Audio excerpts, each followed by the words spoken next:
Assalamualaikum warahmatullahi wabarakatuh. Selamat berjumpa lagi dalam mata kuliah dasar pemasaran. Ini adalah pertemuan kita yang pertama kali. Semoga di era COVID ini kita tetap semangat. Bukan era COVID, new normal. Kita masih tetap semangat meskipun melakukan perkuliahan dengan model online atau daring seperti ini.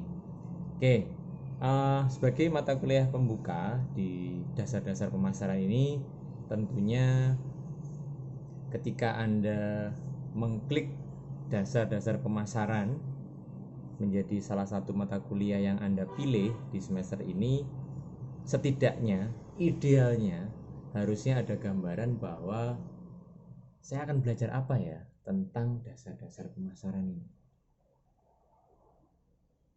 Ini juga menjadi catatan penting bahwa setidaknya nanti di akhir diskusi kita online seperti ini atau di monolog saya ini akan ada semacam penugasan atau Anda akan dipaksa untuk membuat statement bahwa kenapa Anda menempuh dasar-dasar pemasaran.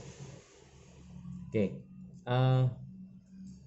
saya membuat ini sebenarnya tidak menjadi hal yang baru karena kemarin-kemarin saya sudah membuat channel YouTube sendiri, yaitu di ediwahyudi.ide. Ada beberapa hal yang saya buat belum fokus gitu ya, karena mengisi kekosongan di saat COVID. Saya bisa memasarkan produk seni, produk mesin jahit kuno gitu ya. Kemudian saya juga mencoba bikin podcast gitu ya dengan beberapa teman.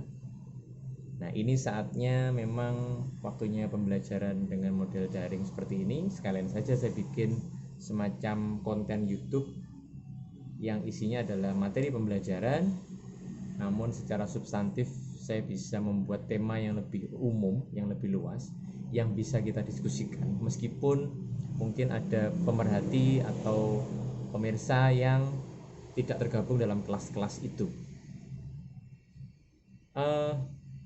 Oke, kita membuka di awal pertama adalah apa sebetulnya marketing? Apa menariknya marketing sehingga dalam konteks sehari-hari kita sering dengar marketing gitu ya. Pemasaran bahasa Indonesianya. Mengapa kamu kerja di mana? Saya kerja di bagian marketing. Kesuksesan sebuah produk adalah dari sisi marketingnya. Mengapa kita perlu harus membuat marketing yang inovatif, marketing yang berbasis teknologi? Mengapa? Apa dulu? Apa marketing itu? Bagi saya marketing itu adalah sebuah seni menjual. Namanya seni, dia adalah sebagai bagian yang luas yang ia bisa menggunakan berbagai macam aspek, ia bisa menggunakan berbagai macam alat, dia menggunakan aspek kreativitas dalam proses menjual itu, ia bisa menggunakan orang lain. Sehingga saya katakan bahwa apa itu marketing? Marketing adalah seni menjual.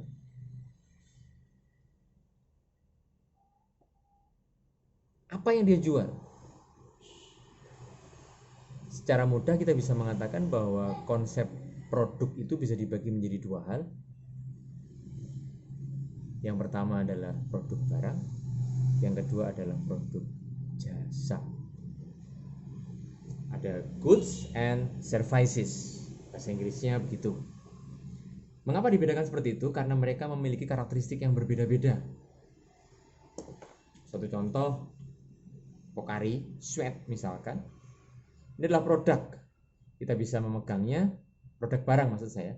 Ini adalah kita bisa memegangnya, kita bisa membukanya, ada labeling harganya di suatu tempat, ada masa tanggal kadaluarsanya, ada konten produk yang bisa kita minum, ada mereknya di sini, Pocari Sweat, ada identitas warna apa? Warna biru, sehingga dari jauh pun kita bisa tahu bahwa ini adalah Pocari Sweat. Pocari Sweat tidak pernah berganti rupa, seingat saya tidak pernah berganti rupa, mulai dari yang misalkan Oh dia pernah pink, dia pernah hijau daun, tetap dia sejak awal keluar dia berwarna biru. Ini adalah seni menjual Pokari dengan pilihan font yang ada di sini.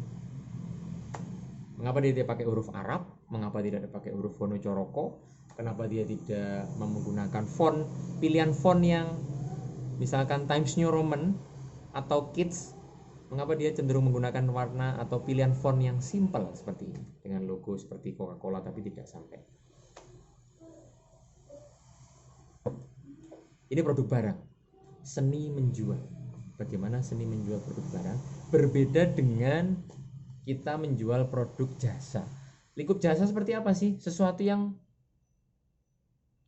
kita susah untuk memegangnya. Kita bisa merasakannya tapi susah untuk dipegang seperti halnya seperti ini. Tapi kita bisa menikmatinya. Satu contoh, hotel. Kita nggak bisa meluk hotelnya, tapi kita bisa menikmati layanannya ketika kita membelinya. Ketika kita bertransaksi dengannya, potong rambut misalkan, salon gitu ya.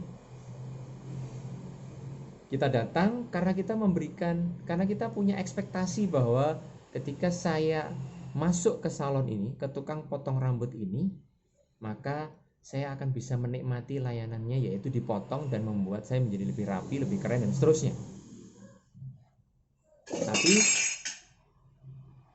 Tapi kita tidak bisa memegang produknya seperti apa.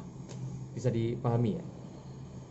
Tukang pijat misalkan, kita bisa merasakan enaknya dipijat, tapi nggak bisa bawa pulang untuk memijatnya, karena karakteristik jasa berbeda dengan barang. Demikian pula misalkan di biro pengiriman, paket data paket barang misalkan. Jadi sesuatu layanan hantar tersebut akan dilihat dari proses apanya, kecepatannya, transparansi pengirimannya, dan utuh sampai ke tujuan, sampai ke tempat tujuan. Namun kita tidak bisa merasakan, kita tidak bisa memegang bentuk pengirimannya seperti apa, tidak bisa. Sehingga itu dinamakan dengan karakteristik jasa yang unik, yang itu berbeda dengan karakteristik produk barang. Produk barang misalkan produk-produk elektronik, handphone, mobil, kita bisa pegang kuncinya, misal kartu, kita bisa pegang. Ini produk barang. Madu, kita bisa minum, produk barang. Sehingga ini yang membedakan. Ballpoint misalkan, kita bisa merasakan, oh warnanya biru, kita cek di tulisannya, oh enak atau tidak, harganya berapa, bisa dibeli di mana, promosinya menggunakan aktor siapa misalkan ada. Kita beli kasur juga bisa kita nikmati sebelum kita membelinya, kita bisa tes kasurnya seempuk apa sih. Kita beli rumah misalkan, kita lihat dulu suasananya seperti apa. Kita beli HP misalkan, kita lihat aplikasinya lemot atau tidak, RAM-nya seberapa dan seterusnya. Beli komputer dan seterusnya, itu adalah produk barang. Sementara jasa tidak bisa seperti itu. Termasuk misalkan bimbel, bimbingan belajar, kelas les, kursus privat, psikolog, dokter, itu tambal ban, semuanya adalah jasa. Kita tidak akan menikmati layanannya tanpa kita bertransaksi dengannya. Untuk mendapatkan secara teoretik, Anda bisa membaca di berbagai macam buku yang terkenal ya, di Kotler, di Hermawan Kertajaya, tentang pemasaran gitu ya. Anda klik pemasaran di Google, saya bikin banyak. Kalaupun Anda bisa beli bukunya atau di perpustakaan juga banyak. Untuk mata kuliah manajemen pemasaran atau dasar-dasar pemasaran, bukunya melimpah ruah. Secara definitif atau secara teoritis tidak banyak perbedaan dari dulu dan sekarang, hanya landscape-nya yang berbeda. Kita sekarang melangkah ke marketing 4.0. Nanti apa itu kita akan bahas di pertemuan selanjutnya. 4.0 seperti apa. Penekanan saya adalah bagaimana sebetulnya kita memaknai dan memahami mengapa, apa itu pemasaran. Yang kedua, mengapa pemasaran harus ada? Mengapa pemasaran harus ada? Mengapa marketing harus ada dalam sebuah perusahaan yang dia ingin menjual produknya?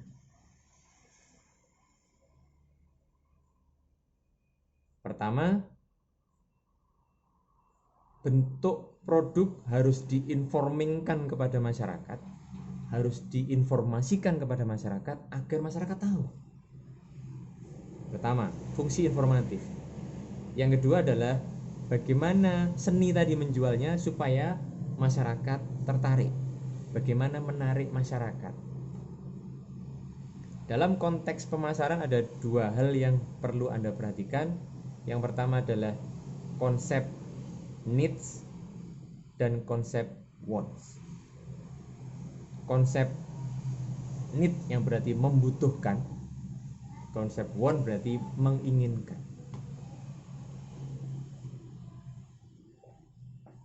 Irmawan Kertajaya mengatakan ada 3 hal yang mempengaruhi orang atau yang membuat pemasaran itu menjadi istimewa.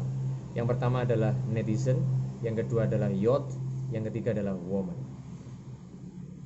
3 hal ini, youth, woman, and netizen. Kenapa sekarang menjadi tertarik seperti itu? Karena jelas dari woman, netizen maupun youth, maka perempuan itu ada di 3 elemen itu sebetulnya. Nampak bahwa sebetulnya pengambil keputusan atau pasarnya produk-produk di seluruh dunia adalah sebagian besar untuk segmen perempuan. Kenapa? Youth ada perempuannya, netizen ada perempuannya, woman full perempuan. Sehingga nggak heran ketika pagi hari pun, meskipun itu program di televisi itu kontennya adalah untuk anak-anak, maka akan banyak produk-produk mulai dari minyak goreng, suplemen anak-anak, sepatu, fashion dan sebagainya yang menyasar mungkin untuk anak-anak tapi selalu melibatkan yang namanya perempuan. Karena tanpa disadari bahwa perempuan memegang peranan penting dalam proses pengambilan keputusan.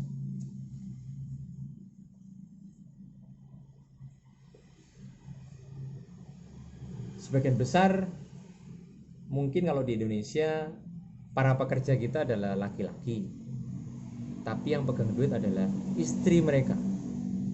Yang pegang duit adalah perempuan yang memegang kendali rumah tangga dan mengambil keputusan untuk membeli atau tidak adalah perempuan. Jika kalau Anda cermati sekian banyak iklan lemari es pasti melibatkan perempuan di situ. Kalau Anda cermati iklan-iklan fashion, kosmetik apalagi, pasti melibatkan perempuan di situ. Meskipun iklan itu adalah iklan rokok yang segmen terbesarnya adalah laki-laki, pasti ada unsur melibatkan perempuan di situ. Ini menjadi fakta menarik bahwa ternyata memadukan antara bahwa orientasi perusahaan itu bagaimana supaya ada switch atau perputaran antara apa yang mereka persepsikan dengan hanya ingin itu menjadi sangat butuh. Sebelum Covid, misalkan pas hari raya begitu ya, banyak sekali mal-mal yang menjual dengan harga diskon. Masih ingat ya, diskon seperti apa itu masih ingat ya? Karena Covid biasanya dilarang belanja gitu. Diskon itu kayak apa? Yang paling tertarik siapa? Pasti ibu-ibu, pasti anak-anak muda, pasti remaja, dan sebagian besar adalah perempuan. Kalaupun kita tidak harus bicara perempuan, maka di situ kita bicara seni belanjanya, seni menjualnya. Dengan diskon ternyata orang lebih suka. Apalagi diskonnya nampak jelas bahwa 70% plus 20%. Wah gila, berarti diskonnya 90% nih, padahal belum tentu seperti itu.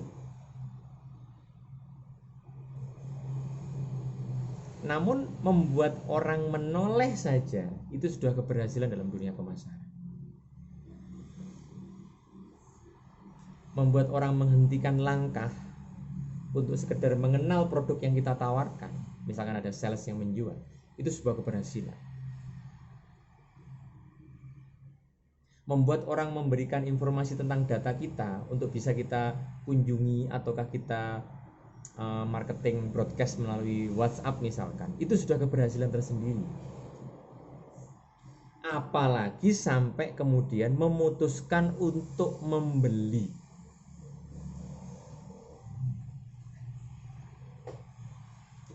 Satu contoh misalkan, bagi mereka yang punya daya beli yang tinggi, misalkan kita lihat orang-orang kaya, artis-artis, dia bisa punya mobil lebih dari satu, ya nggak?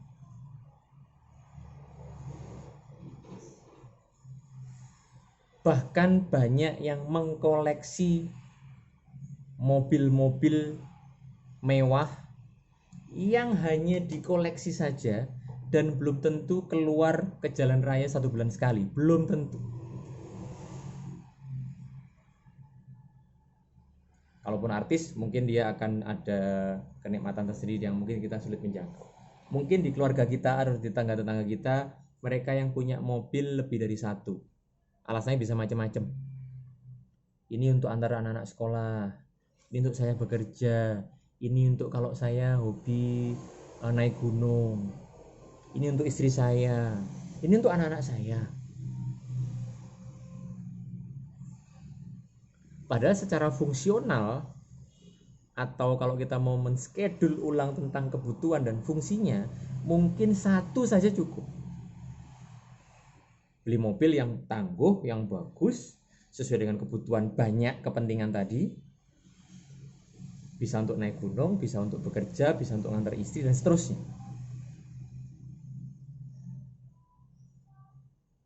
Itu mobil contoh. Satu contoh misalkan sepatu aja. Di rumah, kebetulan misalkan, biasanya ibu-ibu atau istri atau mungkin kakak kita yang punya, kakak perempuan kita, atau biasanya perempuan biasanya. Mungkin terlalu gender ya saya melihat seperti itu. Cuman diyakini atau tidak, faktanya lebih banyak benernya gitu. Saya punya sepatu di rumah cuma 2. Untuk gonta-ganti ya cuma 2. Saya. Tapi beda dengan istri. Istri saya bisa punya sepatu itu lebih dari 8 pasang. Kenapa bisa begitu? Karena untuk ke kantor dia bisa dengan alasan gonta-ganti. Masa di kantor saya harus pakai sepatu satu, itu aja. Gonta-ganti dong. Mengapa kok gonta-ganti? Karena teman kantornya juga gonta-ganti. Masa saya tetap sawangane loh ya. Nih. Belum kalau untuk khusus hari Jumat olahraga. Belum kalau untuk jalan-jalan. Misalkan ke mall. Ya harus sepatunya khusus ke mall. Banyak deh. Fakta bahwa saya ingin menunjukkan teori bahwa yang semula hanya karena keinginan, ketika ada tuntutan untuk mengambil keputusan membeli atau tidak, maka sudah ada perputaran dari yang hanya semula keinginan menjadi sebuah kebutuhan. Secara fungsional mungkin kita tidak sangat membutuhkan itu, tapi kita memutuskan untuk membeli karena alasan ini saya butuhkan. Itu keberhasilan dari seni pemasaran tadi. Mengapa kita harus menggunakan aspek pemasaran? Yang menggunakan aspek pemasaran siapa? Produsen, jelas produsen.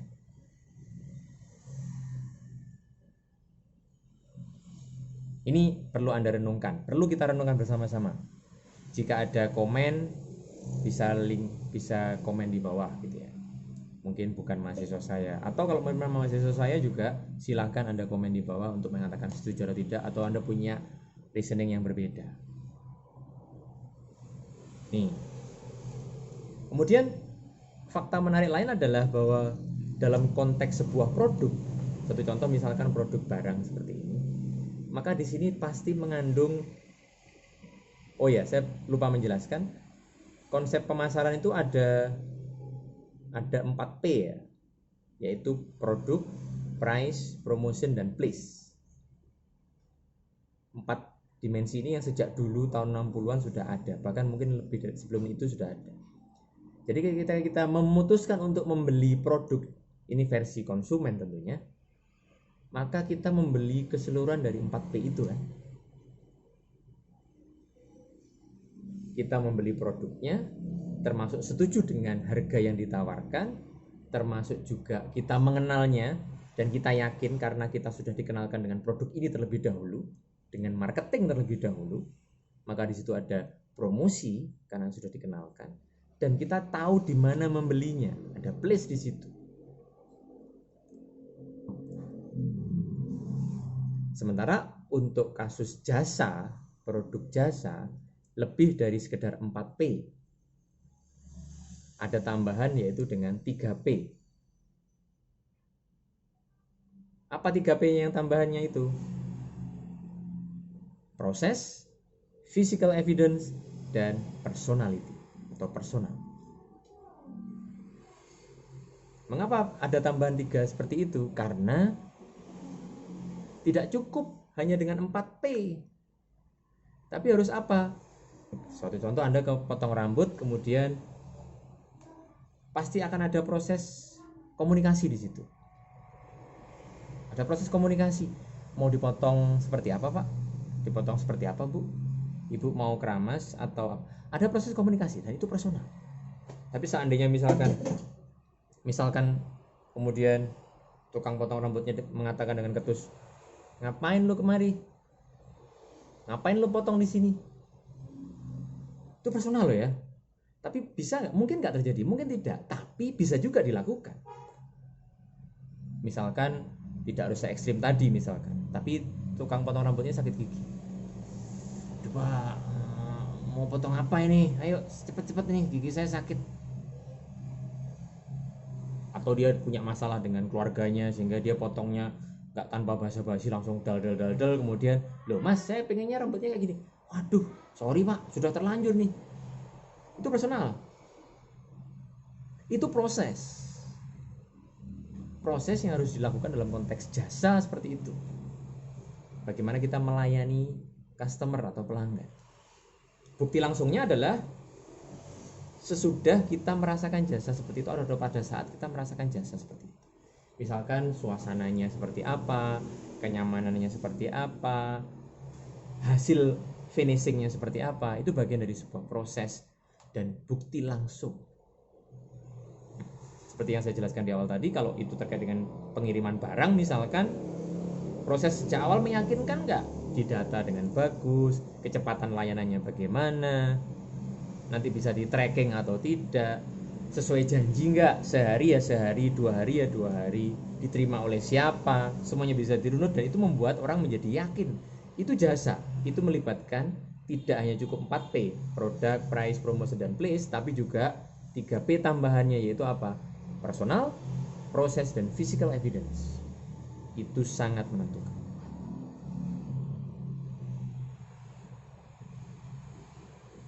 Oke, sebagai penutup, Anda saya tantang untuk membuat semacam video singkat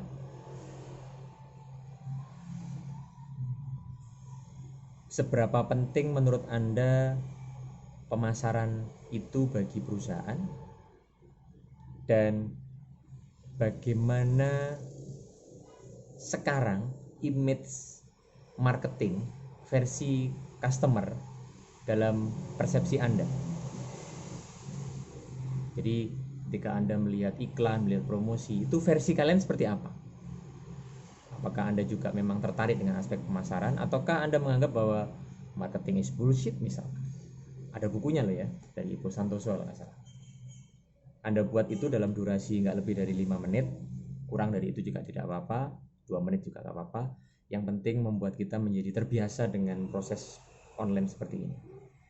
silahkan komen, like, and subscribe link ini, channel ini, agar bisa lebih berkembang dan kita akan bertemu di konten pemasaran selanjutnya.